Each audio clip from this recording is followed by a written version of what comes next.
Thank you and welcome back. I'm excited to introduce our next two session chairs. Dr. Winifred Elysse Newman is professor and director of the Institute for Intelligent Materials, Systems, and Environments at Clemson University. Dr. Newman's research and teaching centers on spatial perception in architecture, ecological psychology, and neuroaesthetics. She's currently researching data visualization, mapping, STEM learning environments, and histories of technology and science. And she has a recent book out on mapping that is fantastic if you haven't read it. Dr. Newman was a fellow at the Max Planck Institute for the History of Science in Berlin and has also had fellowships from Harvard Faculty of Arts and Sciences. Her co-chair down here, Elysse Fithian, is Associate Professor of Architecture here at the University of Oklahoma. Dr. Fithian's research and teaching efforts focus on the application of biological and ecological models to architectural design. And her research is very interdisciplinary. It examines how to conserve and regenerate air and water in urban and suburban environments. So Dr. Newman is going to kick us off in this next session. Welcome. Great. Thank you. Thanks, Stephanie, for the very nice introduction. And thank you to all of the organizers for this wonderful conference for inviting me. I really appreciate it. I always love to come back to OU. It always feels like a second home to me. So this session was titled, Do Not Try to Remember. Obviously, we're echoing Bruce Gough's words here, Pedagogy in Transition. And I would just make an aside here and say that I think that pedagogy, which has been one of those words that in large part has been avoided for many reasons, I think, in our profession. And by profession, I mean within the academia, in this case, within academia. I think it's one of the critical issues moving forward in the 21st century. I would remind you that we're not actually needing to think about the current situation, but we need to think about what it's going to be in 20 to 25 years when the students that we're currently educating will be the decision makers in the profession. Right? So one of the questions that's come up with OECD and a number of other organizations is, what is the education for the 21st century? And they're looking to target 2030 and 2050 as the dates that we need to be planning for now. So it's the world that's about to come, not the world that we're in, that's important. So our question was, what are the underlying assumptions of our current architecture program curricula? Is NAB the dog wagging the program tail, or are we piecemeal borrowing from previous generations of pedagogues? More importantly, what are our pedagogy biases? Are design skills naturalized or learned? What should 21st century architecture programs include to address the professional education and practice? What models of education or curricula would you propose? One familiar trope or perception is the architect is generalist, but this emerged from the Vitruvian model and is almost 2 millennia out of date. It seems a little weird that we're still using it.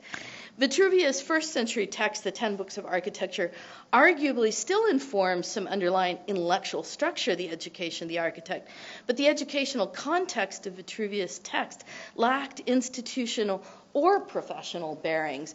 I mean, Vitruvius was nothing more than trying to convince a set of Roman elites that architecture should be paid for, basically. Are we still trying to do that? I mean, I think in some ways this goes to the question of the first session as well, and one that we need to address. That is, are we simply consistently reinstantiating ourselves by not addressing what skills are really necessary to be an architect moving forward?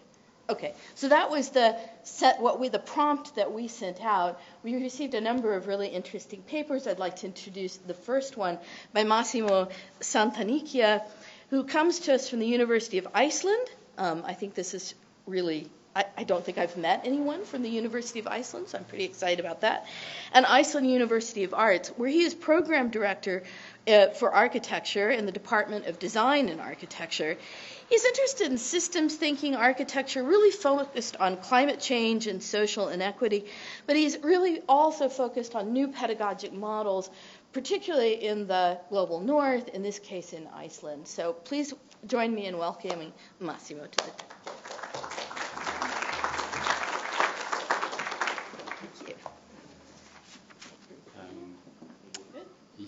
So good morning, everybody.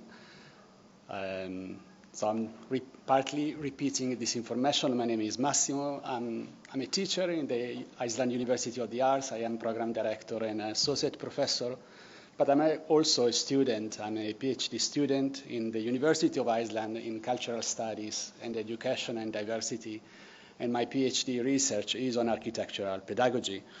And I am supervised by two wonderful persons. One is Oliver Batljonsson, who is a philosopher and is an advocate of a university as a place to develop a common understanding, shared values, and cultivating a more inclusive concepts of citizenship.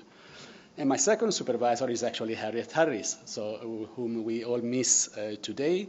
As you know, Harriet is a dean of the School of Architecture in Pratt in New York.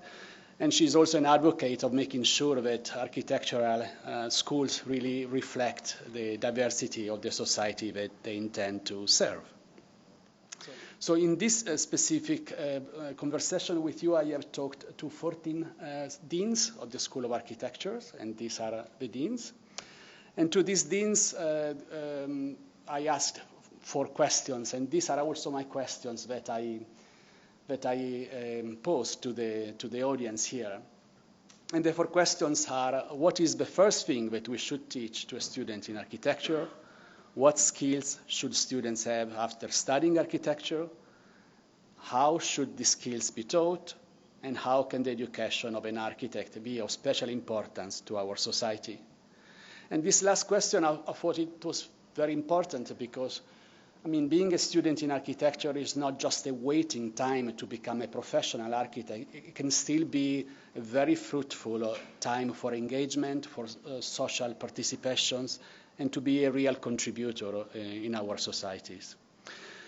So all these 14 interviews, they were more than nearly 14 hours of conversations, which I have recorded and I have transcribed, and then through the constructivist grounded theory research process, I have analyzed them, and so they became conceptual labels, focus codes, conceptual categories, and one fundamental theory. So this is a kind of very analytical, complex way of looking at texts. If you have seen the Netflix series Mindhunters, they actually use it to find the criminals.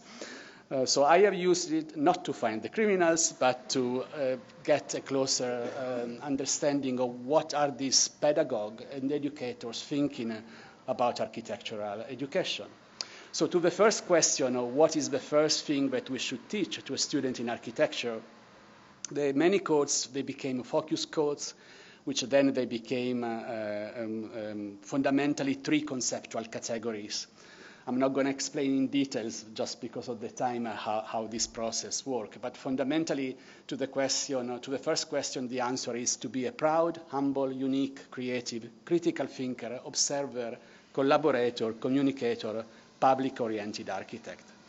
And this is I find these 3 conceptual categories quite interesting because one conceptual category that the educator talk about is really to create the fascination on architectural education. There is a kind of reverence or sacrality that we all project into our students. Maybe this is the beginning of exploitations that happens then in architectural office, but there is a huge sense of devotion that the educators talk about architecture. But then there are also 2 other categories. One is much more about developing the personal skills, and therefore education as finding your own uniqueness, your way of being in the world. And then the other category, which I find it probably the most important also for my theory, is the category that is about understanding your societal, political responsibility, and therefore the public mission that architecture has. So I'll just give you here a quick quote. So for instance, in here, Jakob Brandberg Knudsen, who is the dean of the School of Architecture of KDK in Copenhagen in Denmark, he talks about that students therefore need to be empowered. They need to understand their responsibilities and opportunities. The students need to be part of the society from the very beginning. We are political figures. And there are many ways of analyzing and also positioning and relate with this data, but fundamentally the deans are telling different stories about what it means to be a student and an educator in the north of Europe. And it's fundamentally, they show this personal journey where it goes from awareness and critical thinking to developing a political agency of architecture, so the others and the public mission of it. So 3 tales here I identify. The one is the commitment to the profession, and therefore the story of architecture is a lifestyle. It's not just a job. It's something. It's more than a job. It's a lifestyle. Architecture is also what an architect does. And so before we were discussing about the architect, in my opinion, mainly as a practitioner, but this is just one of the many ways to operate as an architect. In the UK, 57% of the students who graduate as architects, they will never enter any architectural office. They just operate differently.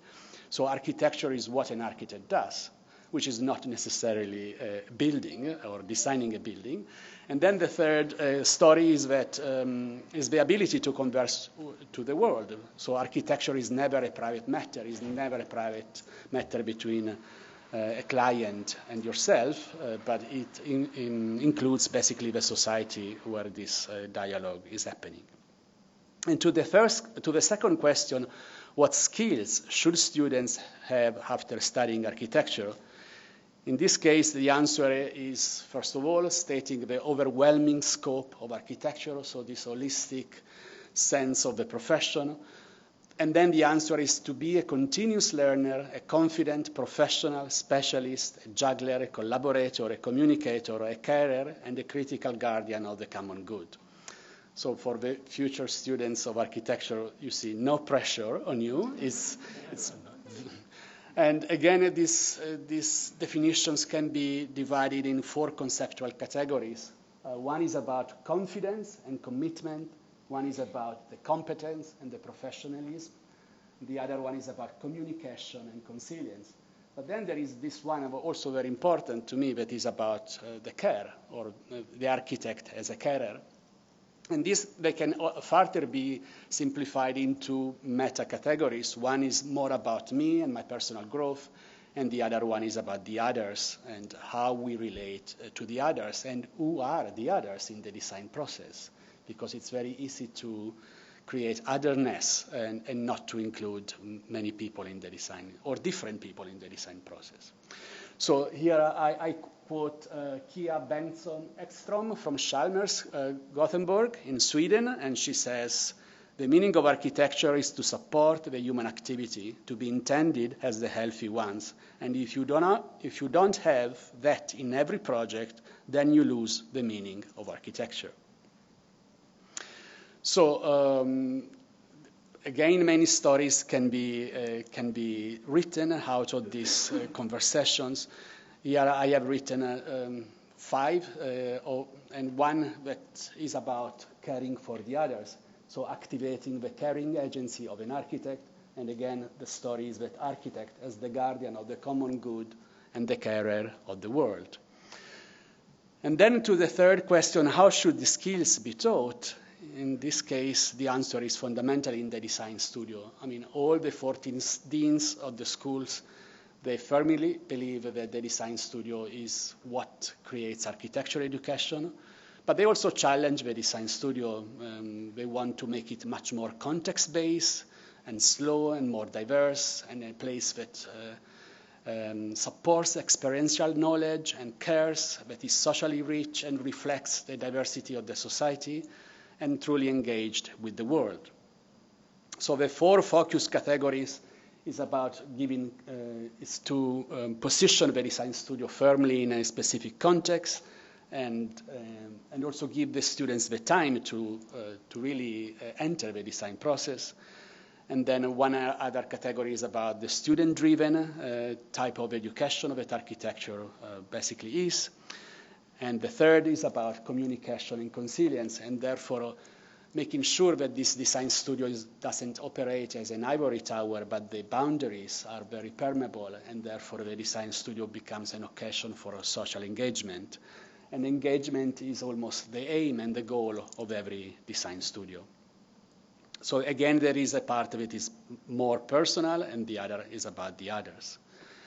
So I want to quote in this case two other deans. One is Cecilie Anderson from Bergen School of Architecture in Norway.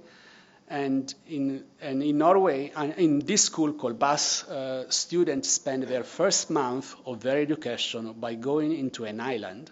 And this allows reflection and not just jumping immediately into design solutions. I think this is a very Scandinavian approach, just to go in an island for 1 month in complete isolation. That's how they begin studying architecture.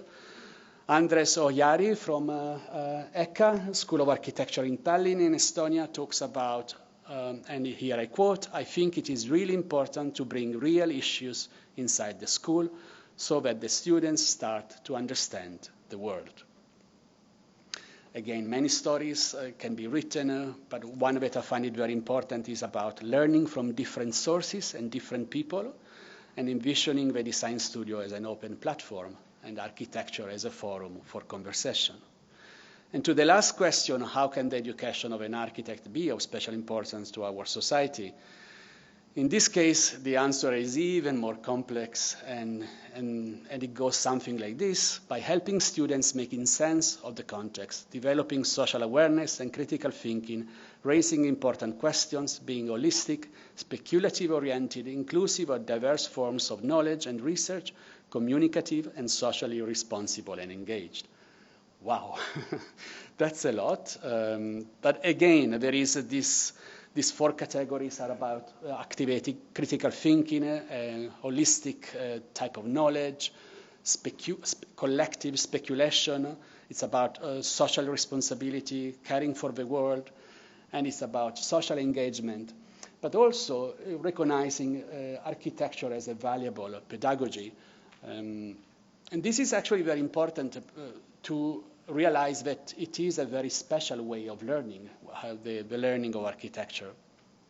Marlene Johayu from Tuni, Tampere in Finland, she says, "It seems that architectural education is quite the way that the other fields would like to go from the pedagogical point of view." Whilst Ole Gustavsen, dean of the School of How in Oslo, Norway, says, "I think that the architect has to be educated to listen to others and must do so." So here I want to highlight the story of being responsible and caring for the others, and again, activating the political agency of an architect, because architecture is never a private matter. So architecture education in the Nordic Baltic Academy of Architecture means many different things, but fundamentally it means working in a design studio that is firmly positioned in a rather local context. These are not schools that travel to Africa or Asia. These are schools in which students tend to operate in their own community and in their own cities. There are exceptions. There are maybe a term in which is spent analyzing different conditions, but they are rather, in a way, context-based, I would say. I want to end with this quotation because I think this, to me, sums up a lot of the feelings also on architectural education. And it is said by Jenny Reuter, who is the head of the studies in Aalto University in Helsinki, in Finland. And she says, "We should take our profession back and to be active in society, because architects around the world have become quite elitist in their profession, in a way that they are thinking that they are belonging to an elite, but actually they are in a corner." And so how should we avoid to be in the corner? And I think these 14 deans, they all envision students and future architects as political agents, as people that care for the world, as people that are trying to develop themselves through architectural education in order also to reach out and to go into the others. So there are three, in a way, clusters that is about critical thinking, it's about societal and contextual awareness, and social activism that are present and common to all of this, in a way, categories that were created. And this to me, and this is in a way where I dare to formulate a theory based on this data, but also based on the word of other thinkers. One is Henry Giroux, an American educator, and in his work of critical theory and rationality in citizenship education states that citizenship education is intended as a critical tool to develop social awareness and action. And citizenship education is defined as transdisciplinary, relational, holistic, profoundly political, collaborative, and instigative of hope for a better world. It sounds to me like architectural education or an ideal version of architectural education. And the second one is Martha Nussbaum. In her work, Patriotism and Cosmopolitanism, and also in many other scripts on cosmopolitanism, she defines cosmopolitan as the person whose allegiance is to the worldwide community of human beings. And a cosmopolitan education starts with an acute awareness of the state of the world and with the intention to engage for its solution, to care for the others. So, cosmopolitan citizenship architecture education to me looks something like this.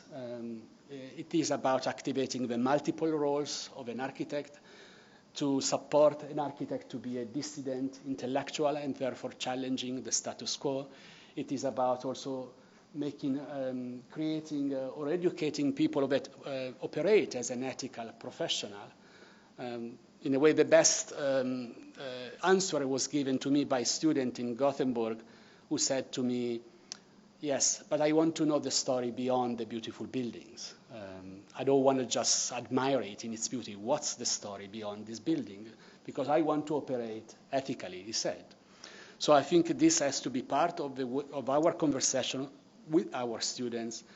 And also an architect as a storyteller, as a person that can tell us or imagine things or reasoning in what-if terms to ultimately be the guardian of the common good and the carer of the world. So a cosmopolitan citizenship architecture education is the practice of architecture where the primary motivation is to care for others, because architecture is never a private matter. Thank you.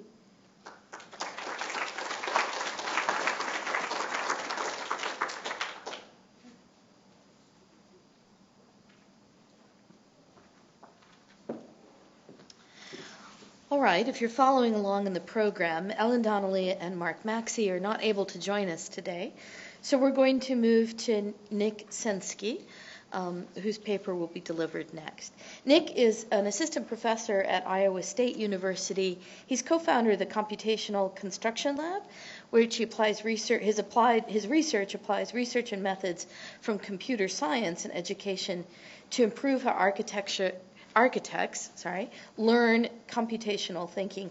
He also hosts a very popular YouTube channel, which was cited by Arch Daily as one of the top 10 in 2016. So I just want to point that out because I suspect Nick brings some of that to his lecture style as well. Good. Please help me welcome Nick Sensky.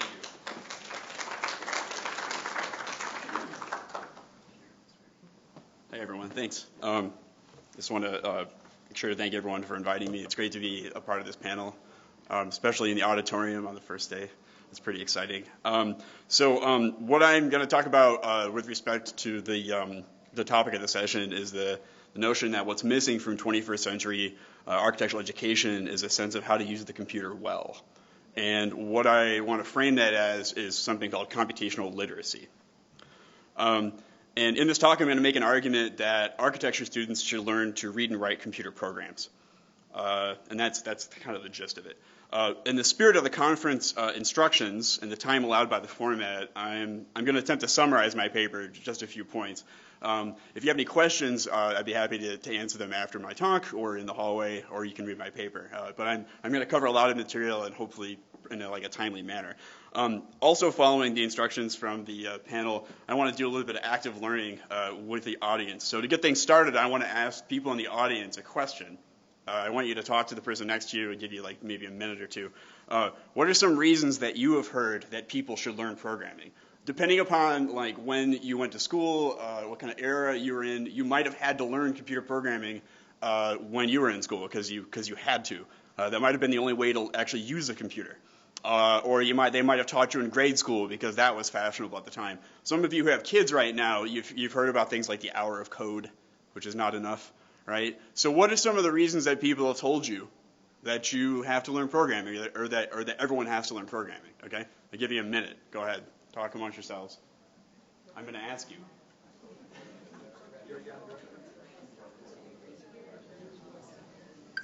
Okay, time's up.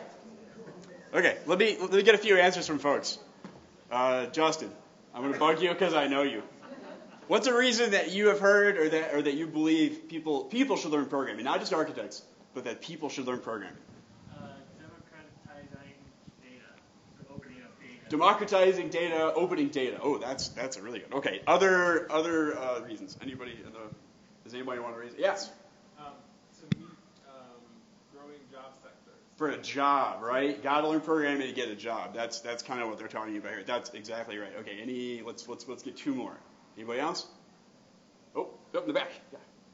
You, please. Yeah. To learn about logical thinking. To learn about what kind of thinking?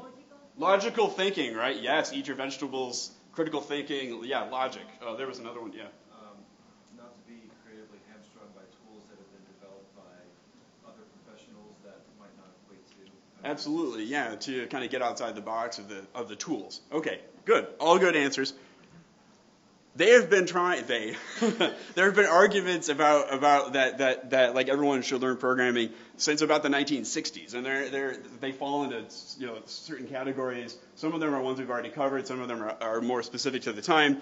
There used to be this idea that programming was like Latin. And you heard a long time ago that it was important to take Latin because it teaches you how to discipline your thinking.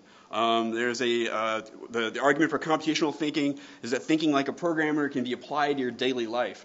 It might help you to sort your laundry better, or like pack your backpack, or like decompose problems.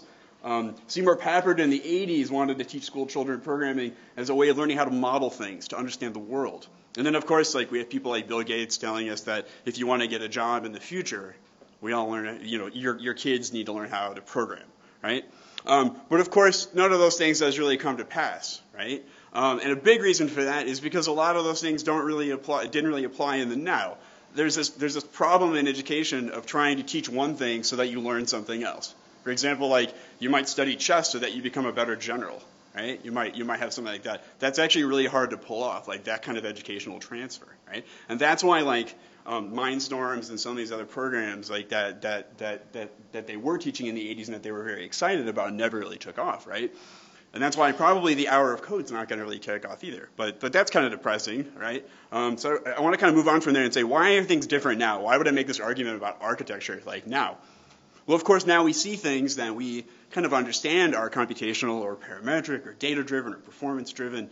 There are things out there, whether we know how they're achieved or not, that we can see that someone is doing them. And we have a sense that the direction of the field is going in that direction with things like digital fabrication and like artificial intelligence, all these kinds of buzzwords. And so we think, at some way we may have to apply this skill. That may need to become a part of educational pedagogy somehow.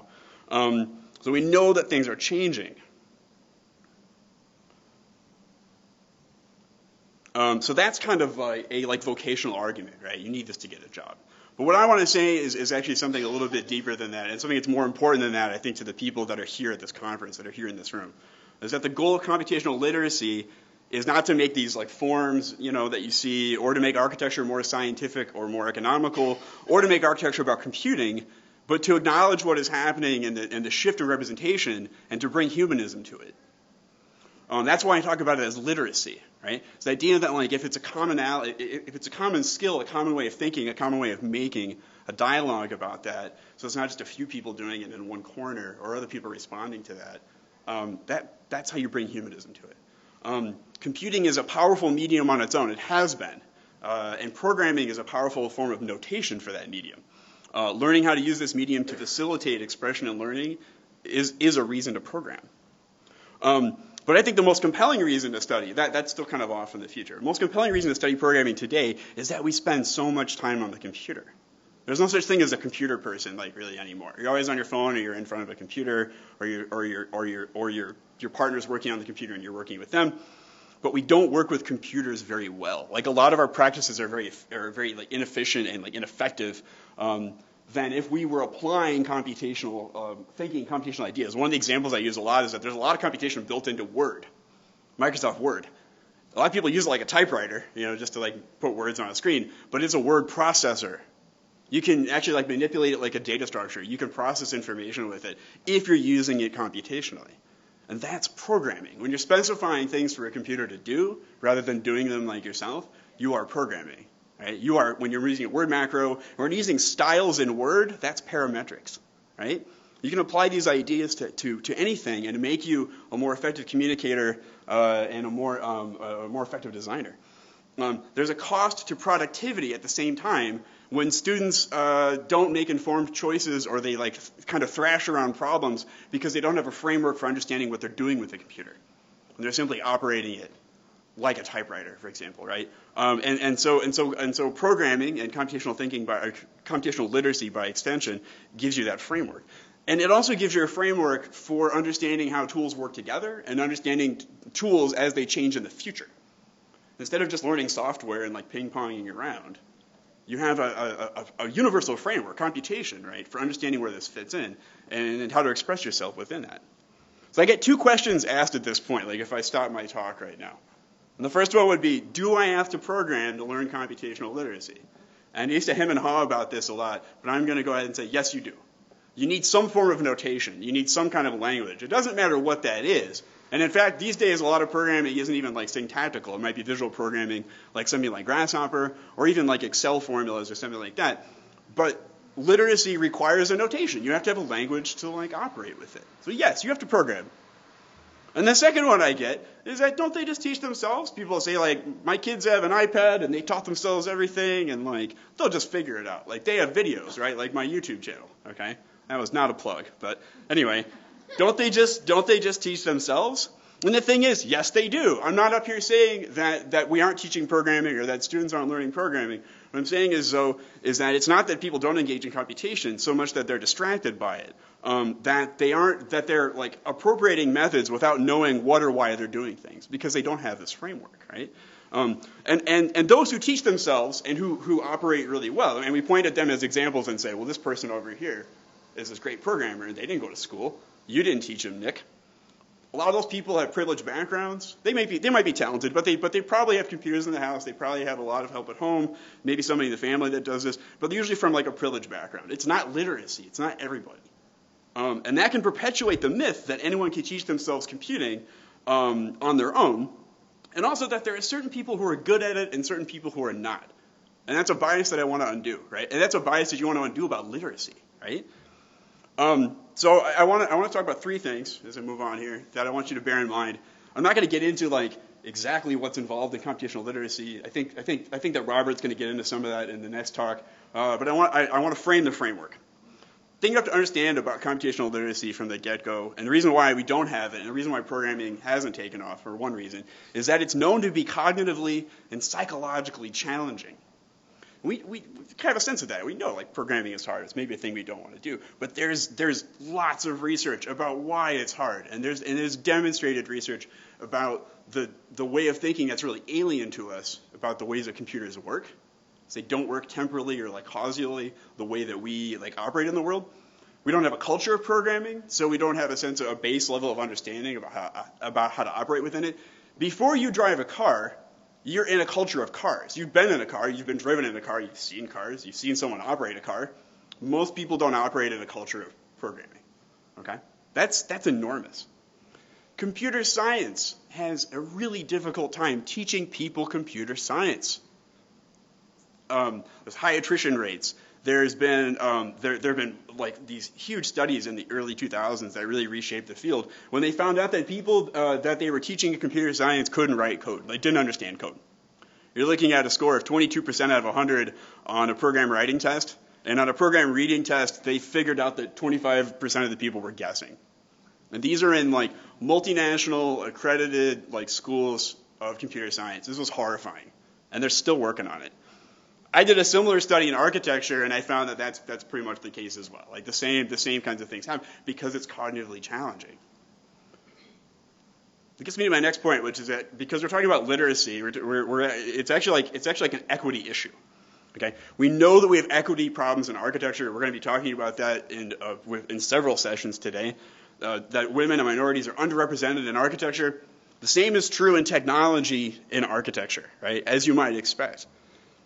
We don't have great numbers on that. We have anecdotes, which are not data, but we know from the tech industry that the numbers of representation are very low, about 20%, which is pretty similar to the representation of women in professional architecture. We also know that if we look at at the level of papers published in different architectural venues, that women in technology, that's the magenta line at the bottom, about 20%. That's about as close as the data as we have.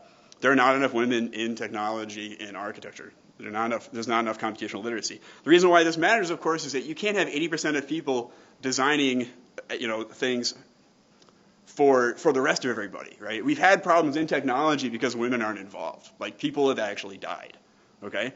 And when we're designing the environment, we need to have everyone involved. We need to represent everyone. And so that's why you have to think of it as literacy. It's not like an elective or something that a few people do or whatever. Everybody has to be on board. We have to find a way to do that. And that's why we get into learning research. Computer science knows how to do this better. That's one field that is actually like adopted some things to change representation, to change the comprehension of it. And they're doing things like we're doing right now, or like I tried to do, active learning, getting people involved in the classroom, not just sitting in front of a screen writing code, but actively getting up and problem solving and talking about it and socializing it. You've got things like peer learning, pair programming, which have been demonstrated as different learning modalities. That's another thing about, you can't just all teach it the same way to everybody. You have to think about who your audience is and what they're bringing to it and what they want to get out of it. And that's how you shift things and how you actually build literacy, as opposed to just some one-off kind of YouTube channel. So as we finish, I'm going to wrap it up here. Think about this idea and how it might apply to your curriculum. Maybe it already is in your curriculum. I can't speak to everybody. Curricular changes are really difficult, right? Literacy is really difficult. Think about how many years you spent trying to learn how to read and write. And all the money and all the effort and all the research that's been put into that, and it's still difficult to achieve. You're not going to get this in one class, right? And it's not going to all happen in architecture. Some of it's going to have to happen in K through 12. But I just want you to be thinking about this. As we were told to think about 2030, 2050, like the future of design. It can't ignore this massive opportunity and the shift in representation that's underpinning the world right now. And so reflect upon how you teach computing in your curriculum. How do you address even basic computing skills? You need to think about them as computation or as software or as methods or as process or as data. And acknowledge the challenges of becoming computationally literate. Like some people are going to do really well. That's not an indication that you're succeeding. Everybody has to become literate in order for this to take hold. And part of that is addressing inequalities in learning and access, right? One of the missions of the Construction and Computation Lab is that exactly, is to get everybody doing construction, everybody doing computation, right? That's how you change the dialogue. That's how you get equity. And then lastly, there is research out there. You don't have to go out and make up your own thing. There are demonstrated principles that work. You should try some of them. And I think that's one of the biggest things that I found is that you're not the first person to look at this problem before. There are a lot of people thinking about it. You can go from other fields and apply it to architecture. And so that's where I want to end things. Just to think about that, how you might apply computational literacy, or how you might think about that, or what that might look like moving forward in your own schools, in your own teaching.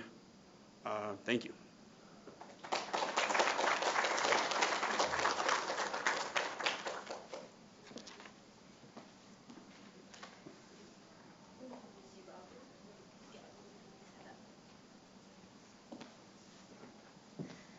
All right, thank you. Our third and final paper will be delivered by Robert Brackett.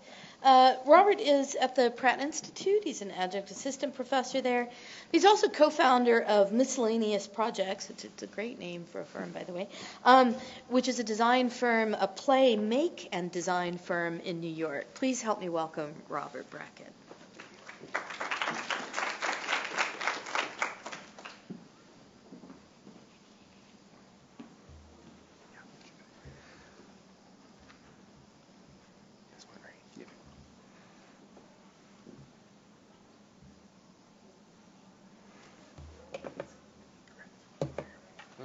Thank you for having me. Since the time is short, I have this slide that shows a little bit of the spectrum of work we do at Miscellaneous Projects and my roles at Pratt Institute, where I've coordinated our first year design sequence for a couple of years and have transitioned now to coordinating our first year representation sequence. So hopefully we can talk about these things at other times later. So there are two primary questions that prompted this investigation into our first year design pedagogy over the past several years. One is, can design be taught in a consistent way that provides a diverse and kind of adaptive outcome, because we have a pretty broad spectrum of students that come in our first year, especially as an art and design school in representation. And what is the role of math and science, specifically computation, in a B-Arc curriculum? So to number one, the act of design is often seen and taught as an intuitive process that is too easily preferenced to talent while failing to address and support a diverse cohort of students and the potential contributors to the field of architecture. And I kind of wonder, does this mean that is the kind of sketch ideation a privileged perspective in architecture, where you have to kind of run that through several other people's process to get it resolved, or is there a way we can teach the sketch or diagram as an active part of a computational process? So part of an architect's role is managing kind of diverse systems throughout the process of implementing a project, and it's a question of where do the students learn that? Is it specifically through trial and error and through what they pick up along the way in their design studios and technical courses, or can we introduce them to a kind of rigorous process of thinking that allows them to more easily access and interface with that coming complexity? So someone who was addressing this very early on in this spectrum of computation was Christopher Alexander in his book Notes on the Synthesis of Form, where he began to look at the fact that architectural problems were growing significantly in the complexity of how you would communicate to a large cohort of constituents and execute a project. And this is kind of where I started looking at things, but found within it that it's this fairly complicated territory. While it had a huge influence on actually how a lot of computer science started to think about computation and the ways of decomposing problems, it's also quite complex and starts to present these very dense theories in graph theory and set theory, as well as data organization and management skills that are very difficult to introduce to a first-year student in architecture who's expecting something quite other when they get there. But he does provide a lot of kind of interface to these drawings and diagrams that are the ways of handling and decomposing the problem, as well as managing data, and then this kind of large explosion of the work with mathematicians to break it down into actual a formalized approach to the problem decomposition, which again becomes quite a bit overly complex and several layers removed in abstraction from the kind of place where our students are coming in and working visually. So you can see in his own diagram and own kind of critical self-analysis, he begins to reflect that once he'd written the book and discovered it was quite unnecessary for such a complicated and formal process of getting to the diagrams, which in a visual way start to do the same thing. His idea of a diagram or pattern is very simple. It is an abstract pattern in a physical relationship which resolves a small system of interacting and conflicting forces and is independent of all other forces and all of other possible diagrams. And I'll leave some of these other quotes up here in favor of time. Some of them are kind of background noise in my mind and my thinking about how these come together. But I think this sets up a place where we start to investigate his take on diagrams. And again, I find a struggle here of how does this teach something to our students that is not purely based on kind of like a typological extraction from studying history, which is an interesting analytical perspective and use of the computational system, but instead can provide an interface to learning how to do that without some of the specific biases and ways of thinking that he's presenting in his later literature that gets more to the ways of building and making, which have plenty of very interesting aspects for integrating it into architecture as a cultural production, as well as participatory design and the material practice, but it may be a difficult place to start for a first-year student. So in this piece, one of the things that stood out to me the most is the look at an idea of shapes and how that can help to organize form. From that, our design pedagogy has evolved from about 2013 to 2019, has transitioned this year to kind of a new format, new coordinator. Was built around some of the work of George Steiny and his shape grammars as that visual interface that allows for a constantly active agency in the design process and a way to teach it consistently but openly so that students could engage kind of on their own terms in a very abstract medium before applying kind of their preconceived ideas to architecture. Steiny kind of summarizes a lot of his works that's been going on since the 70s, and there's a big community around, or maybe not big, but a community around shape grammars and how they're used in teaching, often a much higher level, looking at the graduate level and PhD level because of kind of their complexity to break down academically. But he was doing a lot of analysis and on works of art and design and seeing how they could be described in a syntax that works computationally without having to be symbolic, such as another language, and be kind of more direct access to ideas of spatial organization. That started, again, in a very analytical way, maybe similar to some of the work of Alexander, but was quickly transferable to be independent of that substrate of analysis and applicable as a synthetic or generative medium.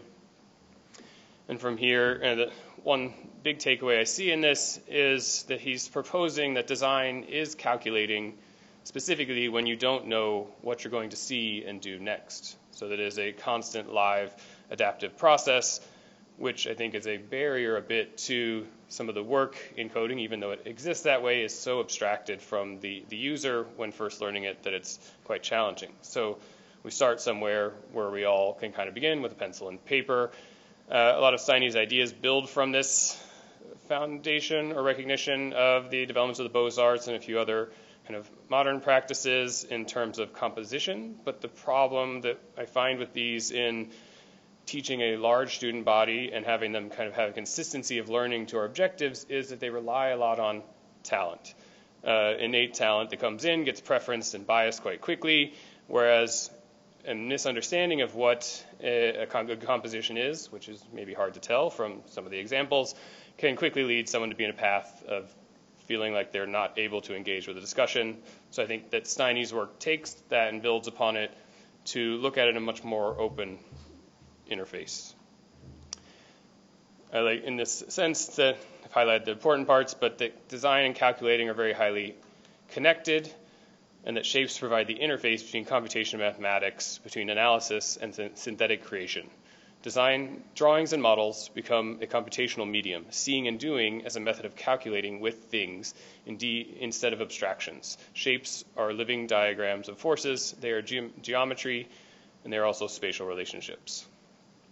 So the next phase of this, I'll just run through some of the examples of how we've organized our pedagogy around that, and treated it as a kind of substrate independent medium, drawing being an initial access point, but material and the building process is also very important in it, as well as pushing the students back and forth between modes of intuitive work as well as kind of analytical and formal analysis work as they proceed.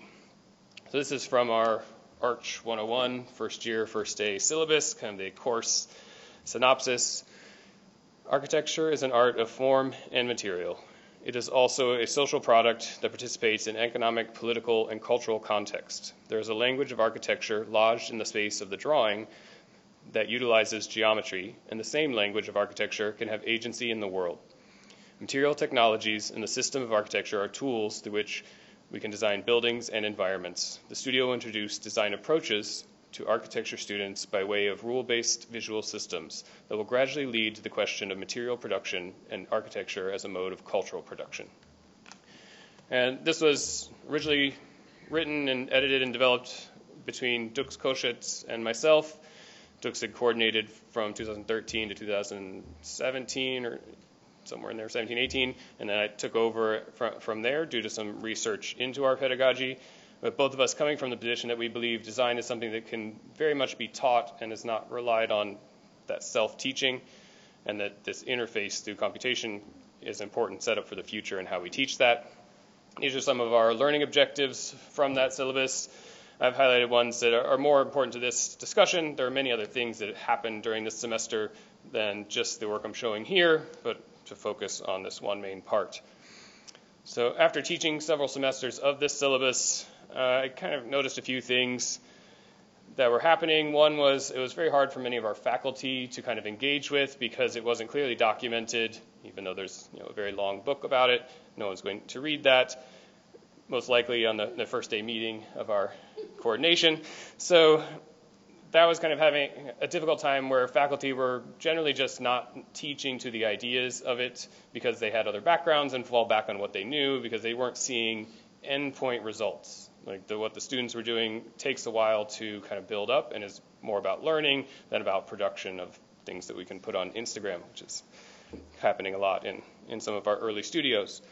Also, that I found that students were learning in a much more consistent manner, and that's something we kind of deal with early on is, are they meeting these objectives we set out for them with some degree of consistency so that we know that they're ready to move on to higher and higher levels of complexity and difficulty.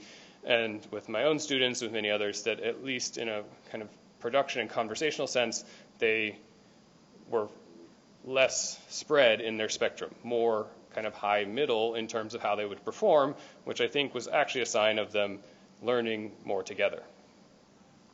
So I proposed to this project, which was to produce a small manual for our faculty that would help to onboard them to what are the key parts of this and why are these exercises asking these students to do these weird things. And in the hopes that it would help each semester to get them to buy in a little bit more and trust in following through the educational process, also to alleviate some of the fears that your students won't produce this really cool thing in the end of their first semester of architecture school that's going to define how you are as a teacher, which is a big anxiety we kind of also deal with in our system because we have 12 different faculty teaching 12 sections of the same coordinated thing. We kind of focus on two methods of presenting design at this point through computational mediums of shapes. The first are additive systems or visual computing by searching for shapes, and we introduce several ways into this. But it can kind of be summarized primarily as defining a shape as any collection of points, lines, or planes, and giving it a way to identify it at least so that you can begin to work with it and define it. That could be a square. In this case, the documentation shows a very simple one of L. An L shape is a way to name it. And then to provide a series of rules that manipulate or transform that shape element within a context. We often have them kind of define their own space of a grid or something similar. It's very loosely defined, so it doesn't have to be a grid. And then use rules of duplication and simple transformation that are around move, rotate, scale, and reflect, but push them into giving them more specific territory so they start to engage behavior and build complexity. They're then asked to deploy those rules in other mediums, like materials, to make models that are non-representational, but still following the same computational logic of the visual system that they're developing. We get a lot of drawings that work like this. We have them work through analog systems because it's actually very hard to think about in the computer as a first pass, and it slows them down quite a lot. It is a much more visual computing thing that you're using your brain to think and do as you go. You can be iterative, you can be ambiguous, but they resolve by using this definition of elements and rules to kind of complex behavior. And here's some of Steiny's work on that, where it's coming from, where there's very loose and malleable definitions of what shapes are, and then the rules of how they work, which are defined from him through schemas. One interesting that happens a lot is we get a lot of pushback from faculty, specifically in other years, of this idea of rules. And it's something also trying to address by presenting that they're not do this next kind of rules or procedural rules, but they are a rule defining a schema of transformation that is extremely flexible and has a lot of interface so each student can develop on their own unique ideas and identify how they are approaching ways of designing, or as we call them, design approaches. Subdivision systems are the other primary medium. In this way, we're working at computing by dividing wholes. And same type of thing, the manual begins to break it down, but that now the shapes are less like discrete elements moving around, but instead defining discrete elements by the rules of how you divide a larger context. And it has several abstract translations into models, where we begin over the course of several design exercises to challenge the independence of these two mediums, so that again students become flexible in moving back and forth between different ways of kind of coding or programming their project's design. Again, it all starts with drawings and using these kind of layered artifact systems so that there's a constant feedback loop, and these happen very fast. Like students can do these in the course of 1 4-hour studio session after the first day when they learn how to use their desk and their pencil and things like that. And that teaches them that like design is an active process, that it's not about thinking about this and defining a lot of complex stuff, but instead just having a very simple rule and following it through until it doesn't work anymore, which may just be that like this drawing, they ran out of space on the page to divide anymore. A lot of this was brought out of Steiny's work into Chinese lattice structures, which were broken down again, decomposed mathematically into this problem of how to kind of have continual subdivisions of a whole and eventually produce a kind of high degree of variability, but based on very local rules of transformation. The document goes on. There's several more design exercises which just cycle through and repeat this process, but with either different degrees of complexity or different interfaces to geometry as a computational unit. The second half of the semester culminates by asking the students to take what they've learned. They've done 4 design exercises with 2 outcomes each, so about 8 different ways of making or modes of thinking and making. Choose from those a curation of kind of 2, one virtual and drawing, one material and model, and align them under 2 categories of a design approach. There's this other very large language and poetics component to the syllabus. That's why some of the language may be kind of weird, because it's also generative and part of this process. But they define these 2 design approaches so that they're clear that it's a visual system, not necessarily a style of designing, that it can translate and may not look the same in different mediums, but still operates in the same way by defining kind of elements and their rules of interaction.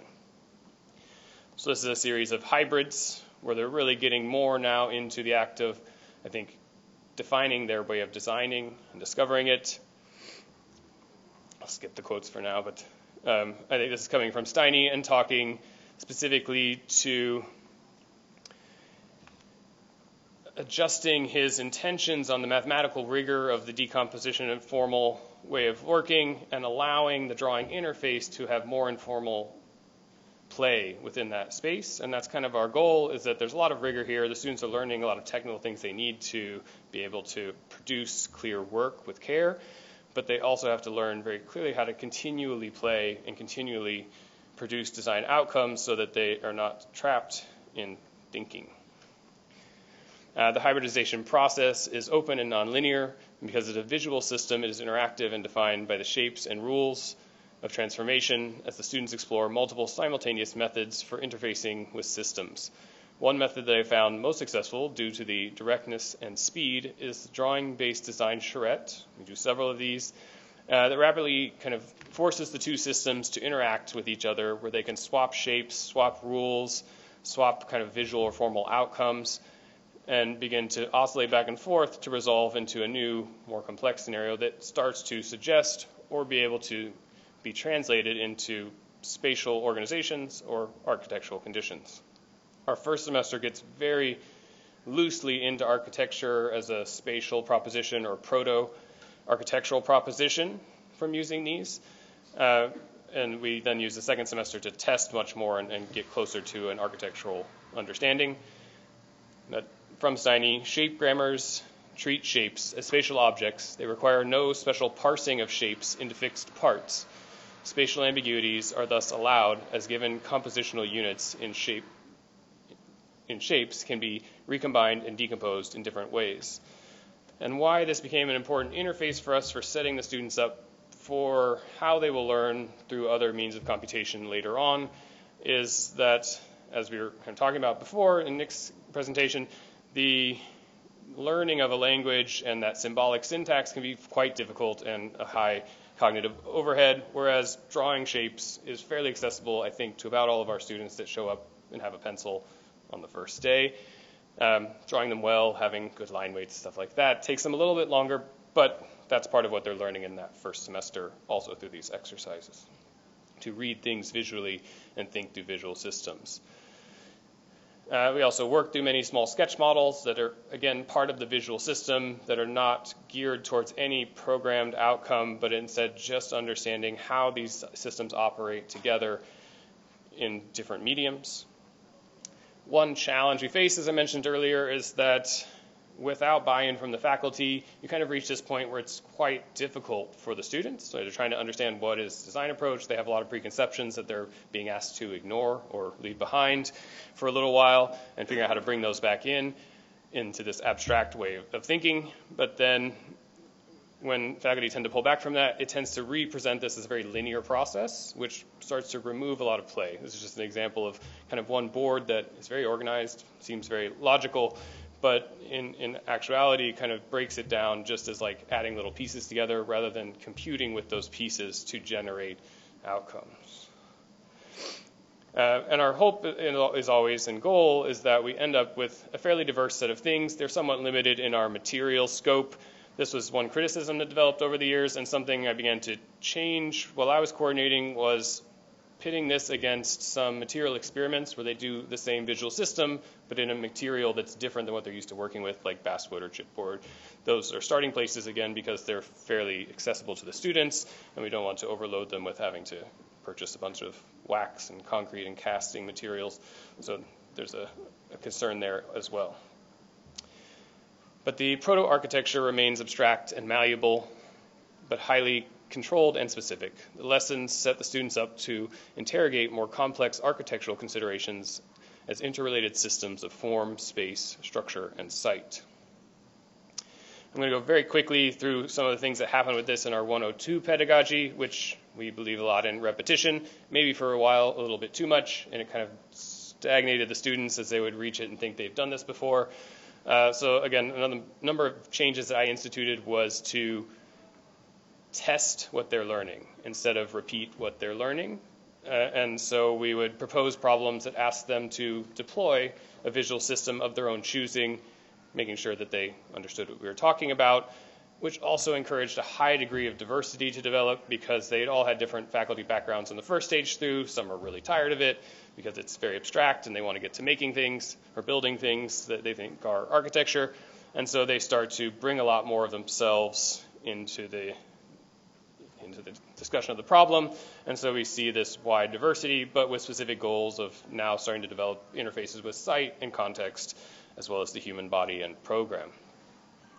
This is just a little fun exercise. We also encourage them to continue developing these same ways of computing as an analytical tool, bringing that back in from a lot of Steiny's work and Alexander's that directly interface with site conditions, as some proto-urban sites, some townhouses on our campus, and the human body in action, so they begin to understand different tectonic positions of the body and the way it engages with space and create their own catalogs of how bodies will begin to inhabit architecture. Both are using shape grammars in that way. We continue to push this hybrid approach of having to engage two systems together, which means really having to understand how they work on their own and then abstract them back to being an interface together, working through models, encouraging now an approach towards more architectural conditions. We're starting to introduce them to elements of architecture on structure, envelope, and circulation, but allowing it to be about manipulating this visual system to begin to compute that result by changing scales, densities, and kind of areas of collection, and then approaching something that starts to speak to the qualities of architecture at a programmatic scale and a site scale as their first kind of introduction to what that really might start to be. And then the big kind of push back and forth in the school is sometimes on the aesthetics, where faculty often feel their own aesthetic agenda is hard to implement here. And it's something that we, again, started to address more by encouraging more experimentation in the mediums while still maintaining the underlying stuff. A few examples. I think it puts our students in a place where now our representation moves more digital. They're able to handle a pretty high degree of complexity in these outcomes and produce very different, at least in my goal as I teach this in the studio, is that each project should be its own, not part of a collection of the 12 in terms of following the script. They each write their own script and have very strong positions about how those scripts have generated potential interfaces with space and the body. We then push these systems a little bit further into having the students actually design and build kind of full-scale things where they have to negotiate the abstractness of shapes at the scale of tectonics and materials, and they have some fun time to actually get their hands on some real materials and build large-scale things, dynamic, kinetic, as well as spatial, that still kind of work with these two systems of adding parts and dividing wholes. And just last week, I asked some of my students in the second-year studio, where I'm teaching currently, to do a reflection on our project review, just think about how the review went, what they learned, and I got this back. Students' first language is not English, so there's a little bit of weirdness here. It's okay. But I just was really surprised when I read it, because this has nothing to do with the prompt that I asked them to write about. And she wrote, "Before I learn and comprehend the design approach as how architecture is generated," I'll correct a little, I think, "I was too bigoted to believe that the creations were born from the clueless dreams during the night or some random quick sketches. It was the first time I'd heard the word system in Design 102. I finally started to understand that the design process is logical as the thought process of mathematics. The seemingly unconsidered acts that we do with shapes, volume, and space do not come from nowhere, but virtually are the most rational decisions through the whole project." And I was kind of happy that she had pulled all these words somewhere in her understanding from her time in the first year of pedagogy and was beginning to see that it wasn't about this kind of whimsical or capricious sketch or pure talent, but that there is a process there that the students can develop as their own way of designing. I had a couple of thoughts here, some questions. One of the things we consider in this is how long should the students remain in the very abstract realm of learning and thinking in a B-Arch pedagogy or in an architecture pedagogy. We get a lot of pushback actually kind of during this time from our chair that they should be getting more architecture earlier on, and our kind of push is always that then they will just do what they already think architecture is, and we need to kind of open up that territory and that field so that when they do begin to engage these complexities of the parts of architecture, they can think of them much more critically and maybe in a new way that we're not aware of. And sorry, I can't read them on my screen, they're very small. Can design be taught in a consistent and diverse manner, meaning that everyone is included in this learning and that we're not preferencing a certain style or way of doing it that may just be better suited to one person's way of thinking? And should design pedagogy mirror practice, especially at the first couple semesters of their learning? Thank you.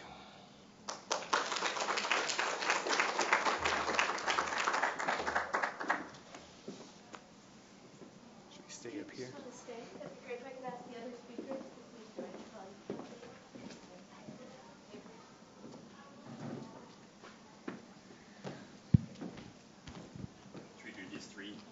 Yes, that would be great, right, just the three of us on it, that'd be great. Thank you so much for, can you hear me? Are we good? Thank you so much for an interesting set of papers.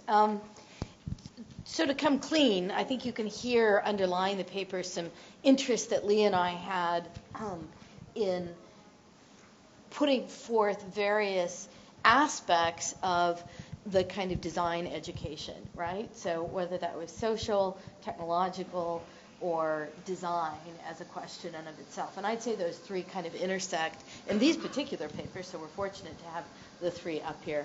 So I would put that out there. And that was, I think, a very conscious bias on our part to instigate conversation in relationship to those.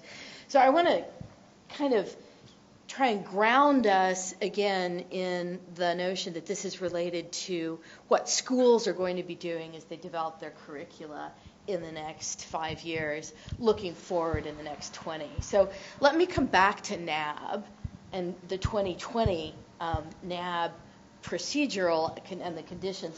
to just sort of outline what they're saying are the critical issues, because there's been a big shift from the 2015 to the 2020 NAB accreditation. And just for the moment, assuming that all of us, there's some program or degree in our school that is a professional degree, whether that's the undergraduate or graduate level. And I'm going to come back to that very, very briefly to say that that may be shifting, and understanding what an architectural education may be shifting, which actually we heard from Massimo's paper in particular, where in the European condition, it's not expected that one is going to necessarily practice architecture with an architecture education. So I want to just sort of keep that in the background because it's something that might be interesting to think about. But for the first two, the two top criteria are the career path, which underscores, again, NAB's interest in the professional education and design. And this one's tricky, too, because it's not so clear what design is or who owns it anymore.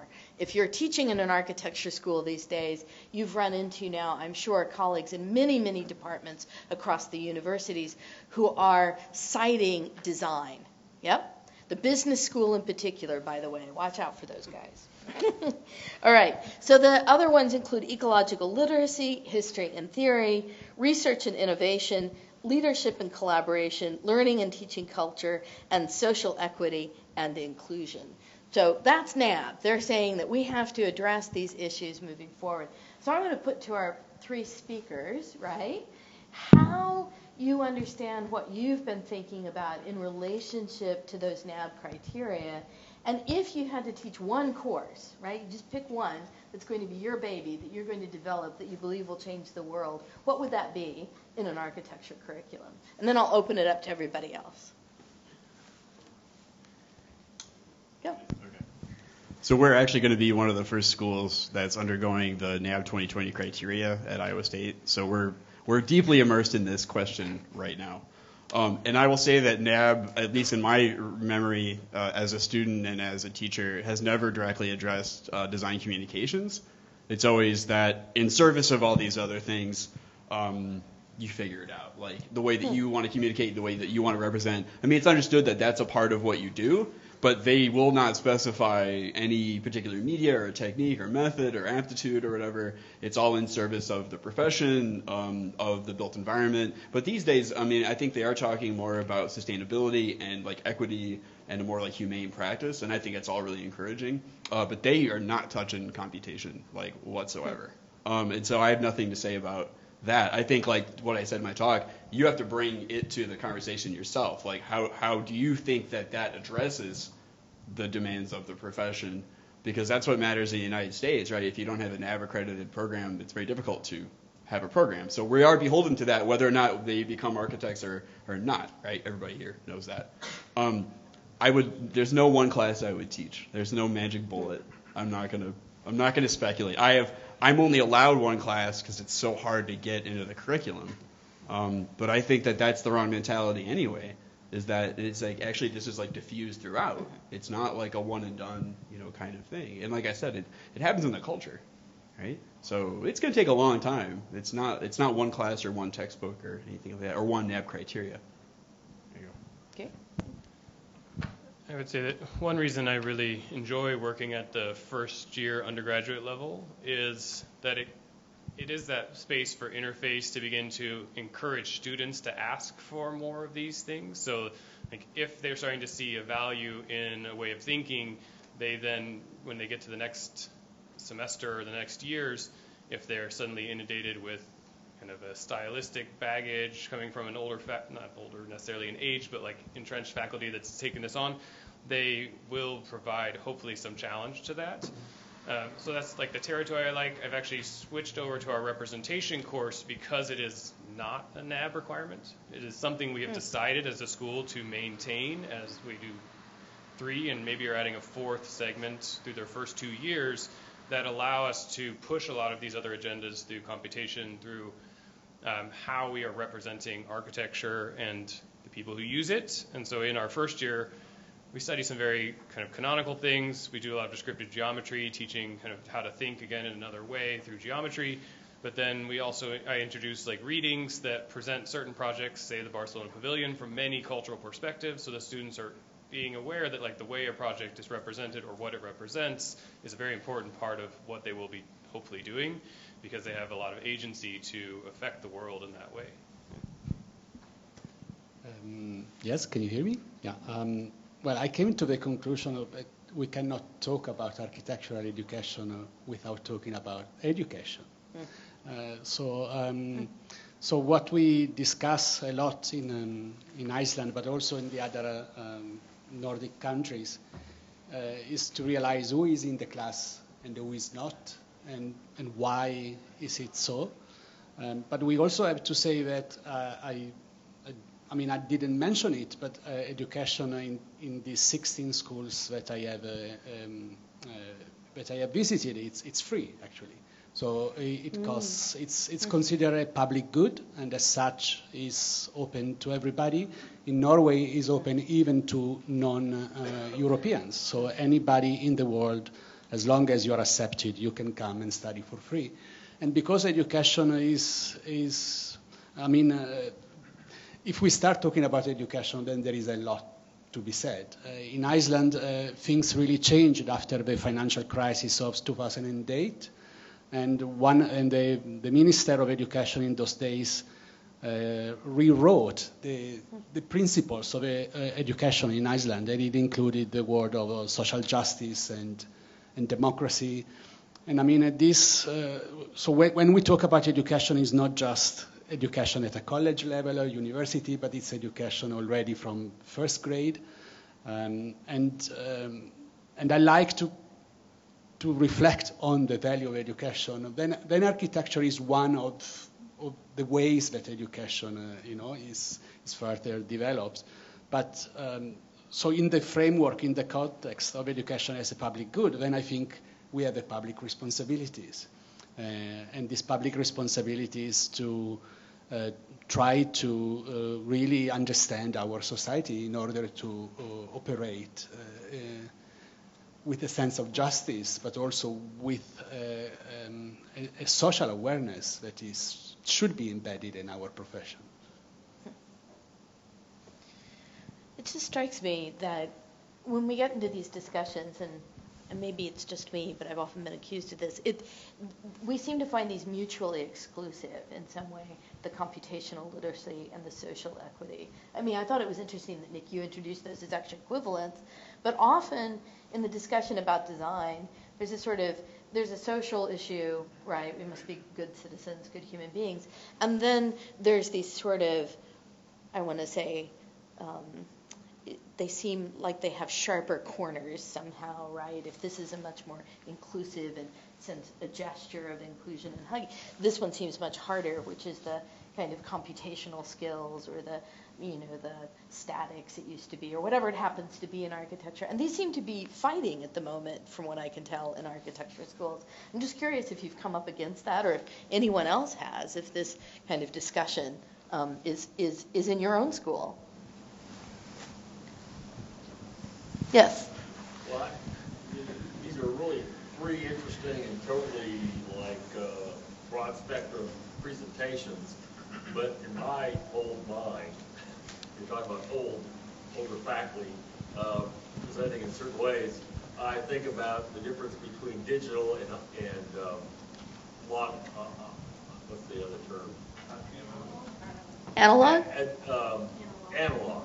Digital and analog. And you can talk about what education is. You can talk about what Robert was talking about and what they're doing in just taking lines and planes and circles and forms and rhythms and patterns. But it all boils down to what we consider true design and how design is applied as a profession to what is it that we're trying to do with architecture. Are we trying to design patterns? Are we trying to design buildings? Are we trying to design communities? Are we trying to design better environments? And then the question is, how do we get from one place to the other in a way that actually makes our graduates successful? And I'm just making that comment. I'd be interested to hear what these guys have to say, because Robert overwhelmed me with his stuff that he's teaching at Pratt. I've taught first year, I've taught second year, teaching second year right now.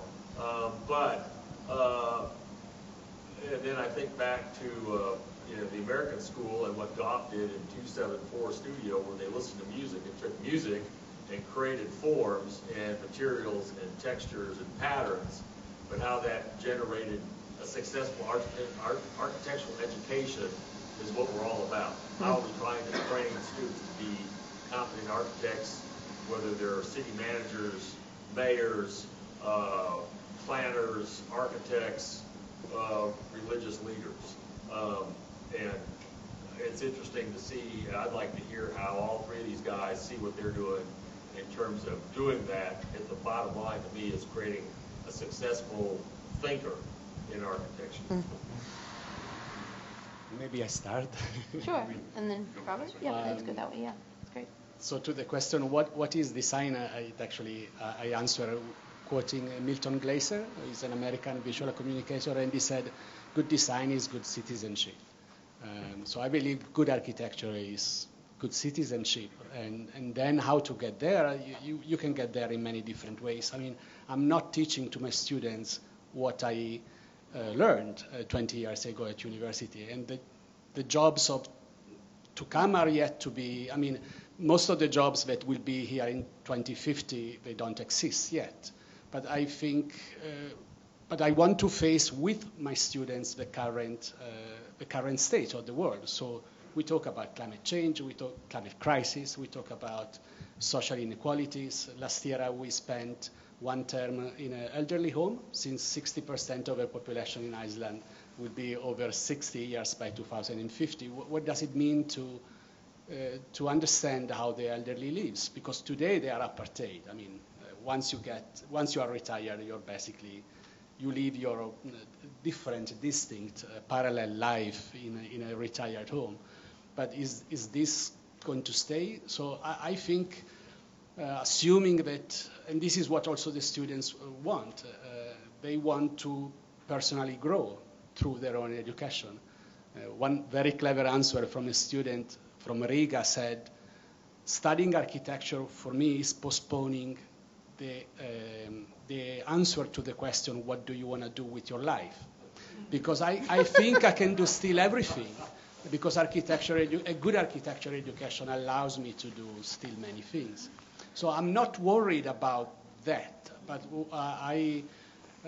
of course, I respect the European Union rules, and therefore we have 11 professional qualification directions that we have to follow, and the students have to show that they are familiar, they can comply with these directions. But then I respect each and every one and how they want to operate using architectural education. And some students have gone into softwares and video games, and some others have gone to Burkina Faso in an NGO. And as long as they are satisfied with that, and they don't have to pay debts. I mean, they finish studying without debts, so they are not thinking, oh, I need to get a really good job because I had $100,000 in debts. So they are quite beautifully liberated, I think. So I respect this. I'll make this simple, not to sound fanatical, but computational illiteracy will prevent basically citizenship. The way that the world is operating today has a computational layer, and it's just going to keep increasing. And a lot of the problems that we're seeing today with politics and with apathy and general illiteracy of things and our eroding culture are due to the fact that we're not aware of that layer. We can't affect that layer. You're seeing it happen, and I think that citizenship requires, and democracy and journalism require literacy, and that will include computational literacy. And I think that I can solve this and close this up and get us into lunch, is that if we focus on computational literacy in the design realm, we've got an issue. Everybody's going to have a different opinion. But if we look at computational literacy from everything else, going from data democratization to searching through social media to find out what the real problems are and big data associated with that, to putting together a pro forma or a business plan for microloans to solve a particular problem when we're going into a space. that literacy has to extend to everything. In addition, But there is a professional computational literacy for architecture. Yes. It's not a generalist literacy. In the same way that journalism is an offshoot of literacy, right? We have that. Mm-hmm. I am going to give Robert the last word, just because you waited. I think I'll just maybe summarize that, Yeah. that it's also important that it's all 5, for us at least, all 5 years. That like we have to pick which part of the problem and agree as a community how this builds throughout the curriculum. That's something we don't currently have. It's fairly disparate, and we're trying to get better at organizing our core first 3 years and then let the advanced studios be more advanced. But that it will not be literacy in one semester or one way of thinking, and it's kind of laying foundations and layers to that are both analog and digital, real and abstract. Great. One more? Are we good? I think we're at time, aren't we? Stephanie, yes. All right, so sorry. Thank you all. And I believe lunch is next. Thank you. You need to